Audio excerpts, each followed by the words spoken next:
Gita Cahyani, Stanbook P101-20017, Prodi Kesehatan Masyarakat, Fakultas Kesehatan Masyarakat, Universitas Tadulako.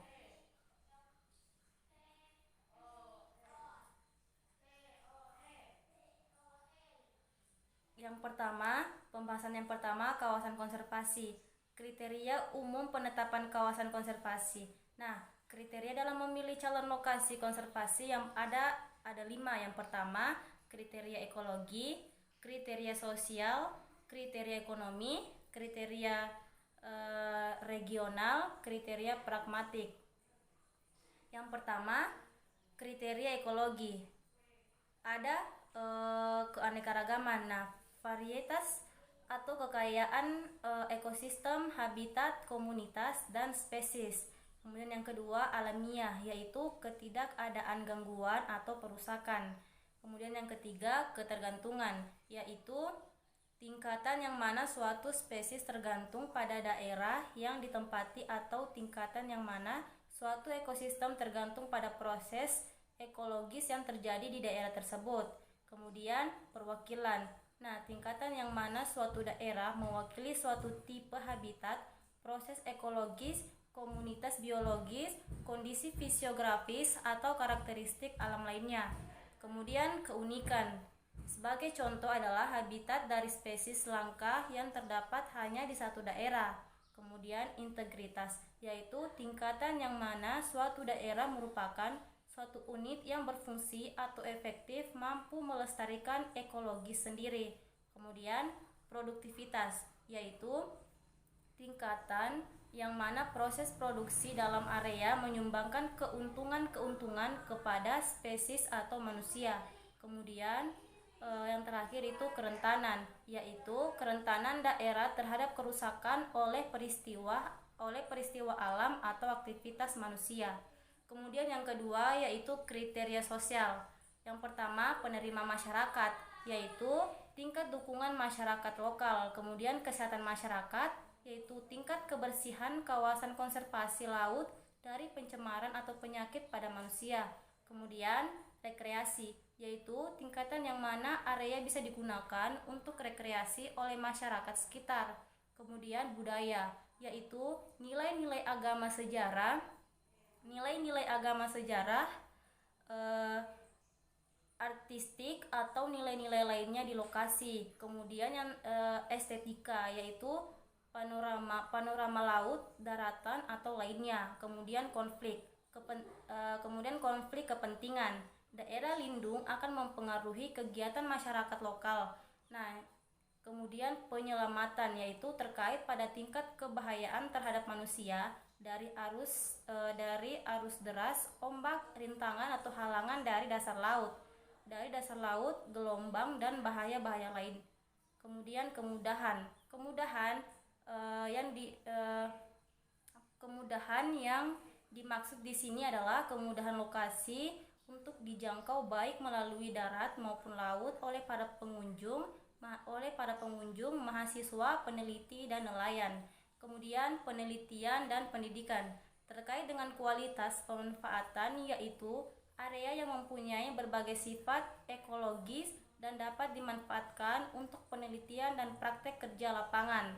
Kemudian kesadaran masyarakat, yaitu tingkatan yang terkait pada pemantauan, penelitian, pendidikan, atau pelatihan di dalam area yang dapat memberikan pengetahuan dan apresiasi nilai lingkungan dan tujuan konservasi.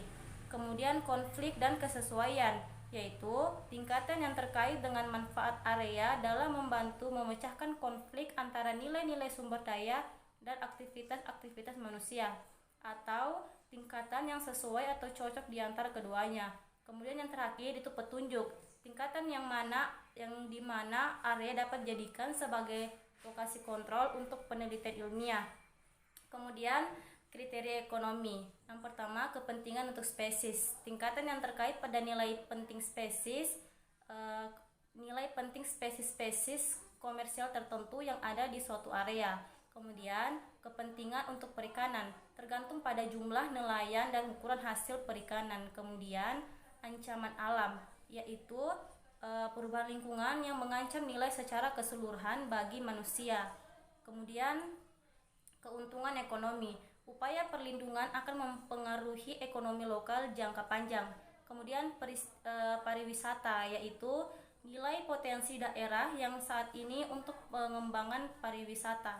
Kemudian yang keempat, kriteria regional. Ada pengaruh wilayah, tingkatan yang mana daerah mewakili sifat-sifat suatu wilayah, baik kondisi alam, proses ekologis atau lokasi budaya. Kemudian pengaruh subwilayah, tingkatan yang mana suatu daerah mengisi gap dalam jaringan daerah-daerah lindung dari perspektif subwilayah. Kemudian kriteria pragmatik. Nah, yang pertama urgensi, yaitu tingkatan di mana suatu tindakan harus segera dilakukan, nilai yang kurang penting pada suatu area harus ditransfer atau dibuang. Kemudian ukuran, yang mana dan berapa macam habitat harus dimasukkan ke dalam daerah perlindungan. Kemudian tingkat ancaman, keberadaan dari ponsel ancaman dari eksploitasi langsung dan proyek pembangunan. Kemudian keaktifan, yaitu kelayakan implementasi program pengelolaan. Kemudian peluang, tingkatan di mana kondisi yang telah ada atau kegiatan yang sedang berlangsung mungkin akan mengalami aksi di kemudian hari. Kemudian ketersediaan, tingkatan mengenai ketersediaan daerah untuk dapat dikelola secara memuaskan. Kemudian yang terakhir pemulihan, tingkatan di mana daerah mungkin dikembalikan ke kondisi alam semula. Kemudian penetapan konservasi. Fungsi penetapan kawasan konservasi yang pertama sebagai perlindungan sistem penyangga kehidupan. Kemudian yang kedua, pengawetan keanekaragaman jenis tumbuhan dan satwa beserta ekosistemnya. Kemudian yang ketiga, pemanfaatan secara lestari sumber daya alam, hayati dan ekosistemnya. Kemudian tahapan perencanaan kawasan konservasi, ada identifikasi isu, kemudian pengumpulan dan pengolahan data, penyusunan profil kawasan konservasi, penyusunan rencana strategis calon kawasan konservasi, kemudian penyusunan rencana zonasi calon kawasan konservasi, kemudian penyusunan rencana pengelolaan calon kawasan konservasi, dan yang terakhir penyusunan rencana aksi calon kawasan konservasi. Kemudian pembahasan yang kedua yaitu kawasan lindung.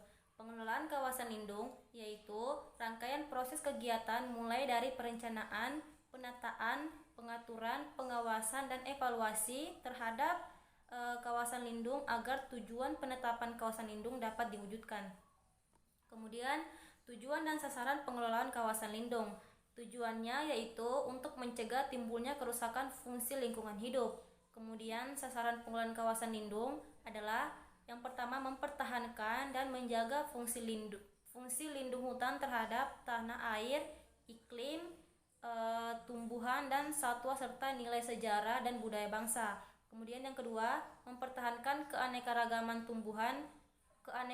tumbuhan, satwa, tipe ekosistem dan keunikan alam. Kemudian pembagian kawasan lindung. Nah, dilihat dari fungsinya, pemerintah membagi kawasan lindung menjadi 4 jenis, yaitu yang pertama kawasan yang memberikan perlindungan kawasan di bawahannya, kemudian yang kedua kawasan perlindungan setempat, kemudian yang ketiga kawasan suaka alam dan cagar budaya, kemudian yang keempat itu kawasan rawan bencana alam. Kemudian pembahasan yang ketiga yaitu pengelolaan sumber daya alam dan pembangunan berkelanjutan. Yang pertama, lingkungan hidup. Kesatuan ruang dengan semua benda, daya, keadaan, dan makhluk hidup atau termasuk manusia dan perilakunya yang mempengaruhi kelangsungan perilaku disiplin dan kesejahteraan manusia serta makhluk hidup lainnya. Kemudian yang kedua, sumber daya alam. Nah, segala unsur lingkungan, biotik maupun abiotik yang bermanfaat dan digunakan oleh manusia untuk memenuhi kebutuhan dan keinginannya, baik kebutuhan primer yang bersifat lahiriah atau pangan, sandang, dan papan, kebutuhan sekunder yang bersifat batinia atau estetika, maupun kebutuhan tersier dan seterusnya yang lebih bersifat hobi atau pengembangan bakat. Kemudian klasifikasi sumber daya alam berdasarkan sifatnya, yang pertama tidak dapat diperbarui, kemudian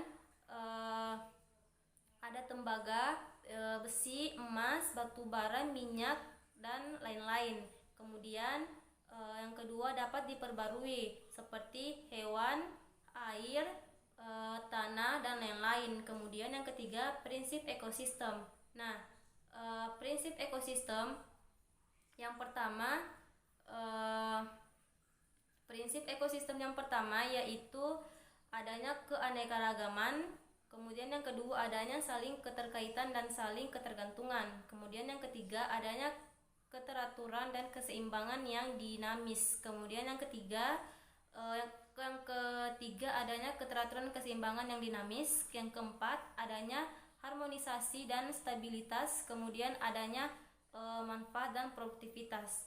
Kemudian prinsip pengelolaan lingkungan adalah pencegahan dan penanggulangan terhadap penurunan dan kerusakan kualitas lingkungan akibat terganggunya atau rusaknya tatanan ekosistem. Kemudian aspek pengelolaan lingkungan dan perlindungan ekosistem yang pertama, kebijakan penataan, kemudian pemanfaatan, kemudian pengembangan, kemudian pemeliharaan dan pemulihan. Kemudian pengawasan dan pengendalian, ada penegakan hukum lingkungan, kemudian komponen lingkungan terdiri atas fisik kimia, ada biologi, sosebud, ada keslinmas. Kemudian pembangunan, proses pengelolaan sumber daya alam dan lingkungan untuk memenuhi kebutuhan manusia agar hidupnya sejahtera lahir dan batin. Kemudian pembangunan berkelanjutan, proses pemanfaatan sumber daya alam dan lingkungan untuk memenuhi kebutuhan manusia untuk generasi saat ini dan generasi mendatang agar hidupnya sejahtera serta kelestarian fungsi lingkungan tetap terjamin, terjaga, kualitas lingkungan tidak rusak atau turun. Kemudian pembahasan yang keempat yaitu dampak pembangunan. Nah, dampak pembangunan ada yang pertama perubahan iklim, kemudian yang kedua pencemaran, yang ketiga disaster atau bencana, kemudian yang keempat konflik sosial. Nah, yang pertama tadi kan ada perubahan iklim. Dampak perubahan iklim ada yang pertama itu perubahan pola curah hujan, kemudian peningkatan muka air laut, kemudian kepunahan spesies, kemudian suhu tinggi, kemudian es kutub menyusut. Nah, yang kedua pencemaran. Dampak pencemaran yaitu yang pertama dampak bagi kesehatan, kemudian dampak bagi ekosistem, kemudian dampak bagi pertanian. Kemudian yang ketiga disaster atau bencana. Dampak disaster atau bencana yang pertama dampak terhadap lingkungan, kemudian dampak terhadap infrastruktur, kemudian yang ketiga itu dampak terhadap kehidupan, kemudian yang terakhir dampak terhadap perekonomian. Nah, yang keempat konflik sosial. Dampak konflik sosial yang pertama itu keretakan hubungan antar kelompok, kemudian yang kedua perubahan kepribadian pada individu-individu, kemudian yang ketiga kerusakan harta benda dan jatuhnya korban jiwa. Kemudian yang terakhir itu terjadi dominasi dan penaklukan. Kemudian pembahasan yang kelima yang terakhir yaitu pengaruh lingkungan terhadap kesehatan. Nah, kesehatan lingkungan merujuk pada karakteristik kondisi lingkungan yang dapat mengganggu kesehatan, terutama aspek gaya hidup, miras, rokok, narkoba, makanan berlemak, dan lain-lain. Kemudian bahan toksik, mikroorganisme, patogen, logam berat, B3 dan lain-lain. Kemudian bahaya fisik kebisingan, sinar ultraviolet, debu di udara. Kemudian keadaan lainnya kondisi tropis, adat kebiasaan yang tidak sejalan dengan konsep kesehatan dan lain-lain. Kemudian usaha kesehatan lingkungan. Yang pertama sumber perubahan primer aktivitas manusia atau alamiah. Kemudian yang kedua komponen lingkungan air, udara, tanah, makanan, vektor. Kemudian yang ketiga masyarakat sasaran, umur, kelamin, lokasi. Kemudian yang terakhir yang keempat efek sehat atau sakit.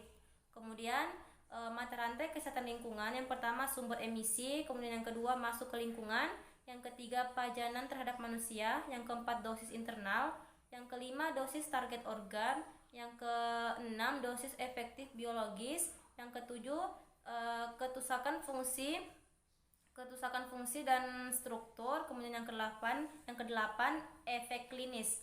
Nah, baik, sekian dan terima kasih. Kurang lebihnya saya mohon maaf. Saya akhiri, wabillahi taufik wal hidayah. Wassalamualaikum warahmatullahi wabarakatuh.